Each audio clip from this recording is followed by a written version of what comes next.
Hello दोस्तों लगभग एक महीना हो चुका है। पूरा देश की जो नज़रें हैं वो एक ही जगह पर टिकी हुई हैं और वो है जंतर मंतर। यानी कि 26 दिनों तक अनशन चलता रहा। अनशन तोड़ा जा चुका है सोनम वांगचुक जो है सोनम वांगचुक जी उनके द्वारा।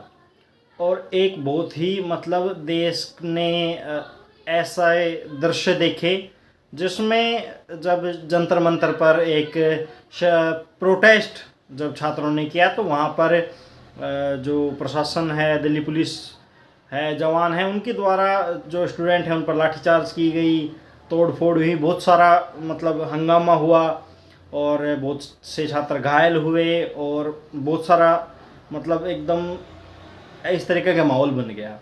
तो देश से बहुत सारे लोगों द्वारा इस बात पर प्रतिक्रियाएं आई, बहुत सारे संगठन थे उनके द्वारा प्रतिक्रियाएं आई। उन्होंने इसका पुरजोर विरोध किया कि स्टूडेंट के साथ इस प्रकार की हरकतें नहीं होनी चाहिए। और कुछ वीडियो तो इस तरीके के भी सामने आए जिसमें जो एक वीडियो तो कुछ इस तरीके था जो बहुत ही अभद्र था, जिसमें एक पुलिसकर्मी एक महिला के प्राइवेट पार्ट पर डंडे से वार करता हुआ दिखाई दिया। मतलब एक बहुत ही गलत हरकत टाइप करता हुआ दिखाई दिया। मैं बोल नहीं पा रहा हूँ उस बात को। इस तरीके की चीज़ें हुई। पूरा प्रोटेस्ट था, उनका एक ही जोर था कि जो शिक्षा मंत्री हैं धर्मेंद्र प्रधान जी उनका इस्तीफ़ा दिलवाया जाए। और तो इस तरीके की चीज़ें हुई।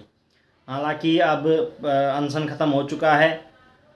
प्रोटेस्ट अंतिम चरण पर ही है मेरे ख्याल से, और मतलब ख़त्म ही है लगभग।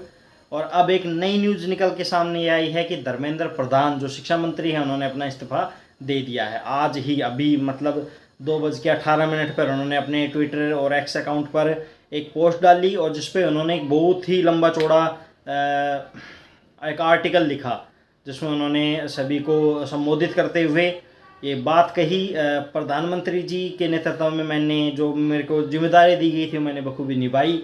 देश के लिए हमेशा आगे खड़ा रहूँगा। स्टूडेंट के हकों के लिए मैंने 4 दशक से लड़ाइयाँ लड़ी हैं और उनके साथ खड़ा रहा हूँ। पिछले 10 दिनों से बहुत मन व्यथित था और अब मैं चाहता हूँ, मैंने अपनी जिम्मेदारी ली इस बात पे और अब मैं छात्रों के साथ हूँ और मैंने अपना इस्तीफ़ा दे दिया है। कुछ इस तरीके की चीज़ें बहुत सारी उन्होंने बातें लिखी हैं। हालांकि सारी बातें मैं पढ़ के नहीं बता पा रहा हूँ, लेकिन आपकी स्क्रीन पर ऊपर आ रहा होगा, आप यहाँ से पढ़ सकते हैं स्क्रीनशॉट लेकर। तो इस तरीके का उन्होंने लिखा है। तो उन्होंने इस्तीफ़ा दे दिया है, इस बात को कन्फर्म किया जा चुका है। बहुत सारे न्यूज़ चैनल इस बात को कन्फर्म कर रहे हैं और न्यूज़ लगातार आ रही हैं। तो ये सब चीज़ें हुई हैं। तो मैं मानता हूँ कि एक छात्रों की जीत है।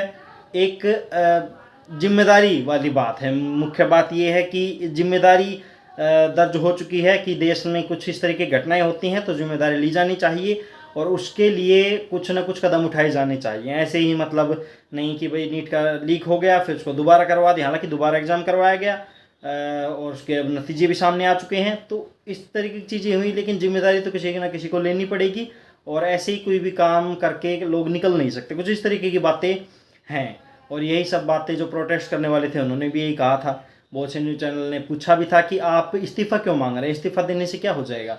तो उन्होंने यही कहा था कि इस्तीफ़ा इसलिए मांगा जा रहा है कि ताकि जिम्मेदारी निर्धारित हो कि कोई भी गलत काम करके निकल नहीं सकता, अपनी जिम्मेदारी ले इस बात को और इस्तीफ़ा दे। तो ये अकाउंटेबिलिटी की बात होगी, उस तरीके से उन्होंने कहा था। तो ये सब चीज़ें हुई हैं। आप इस पर क्या राय रखते हैं अपने कमेंट करके बताइए। वीडियो ज़्यादा शेयर कीजिए। Thank you.